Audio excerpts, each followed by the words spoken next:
In this brief video, we want to cover what steps you should take and some important things you should never do when you've been in an accident. The first thing you'll want to do if you've been involved in an accident is to check for injuries. Check yourself out first to see if you have any injuries, and then check your passengers, and determine if everyone is physically able to get out of the car on their own, and whether or not an ambulance is necessary. Next, turn on your hazard lights to alert other drivers to slow down. If your vehicle is positioned where it might be a hazard to oncoming traffic, then you'll want to pull over to the side if possible. Exit the vehicle only after you have made sure it is safe to do so. If necessary, use any cones or safety flares so oncoming cars can see that an accident has occurred. Next, you'll want to consider whether it's necessary to call the police. In most states, you are legally required to call the police if anyone has been injured or if the total damage appears to be over a certain amount, such as $1,000. Many people involved in minor accidents feel it's a lot less complicated if they avoid filing a police report, but that could end up being a costly mistake. Even a minor injury can result in legal and financial problems later on if injury damages are claimed and the other person sues, or if liability is contested in an insurance claim. Filing a report with the police helps to protect you because it is a legally documented description of the accident. A police report can also help your insurance company settle your claim more efficiently and with less hassle.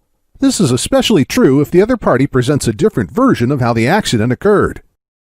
Whether or not the police are on their way, your next step is to exchange information with the other person involved in the accident. You should write down information about all the parties involved in the accident, which includes their names, address, and contact numbers, their insurance information, including the insurance company and policy number, and the make and model of the other vehicles and license plates. The next step is to document the accident as thoroughly as you can. If possible, immediately take pictures of both cars, the damage, and the accident scene itself. Take note of the exact location of the accident, such as the name of the street or address numbers. Ask if anyone nearby witnessed the accident and ask for their names and contact numbers for insurance and legal purposes. You will be asked for this information from the police, your claims service, as well as the other party's claims service, so it's a good idea to write everything down.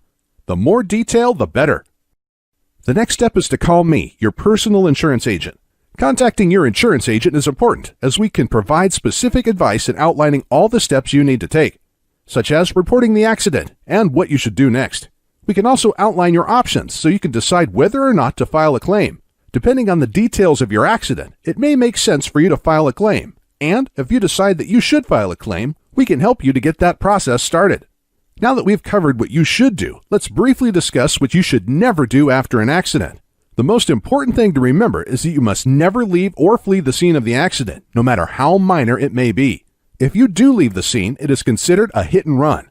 At minimum, it would result in a misdemeanor offense. But if someone was injured or killed and you leave the accident scene, you could be facing felony charges. The next thing you'll never want to do is to say you are sorry or admit fault.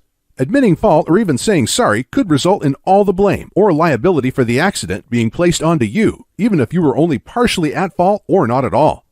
We hope this brief video has helped you to be better prepared should you ever be involved in an auto accident. Should you have any additional questions, please do not hesitate to call. That's why we're here.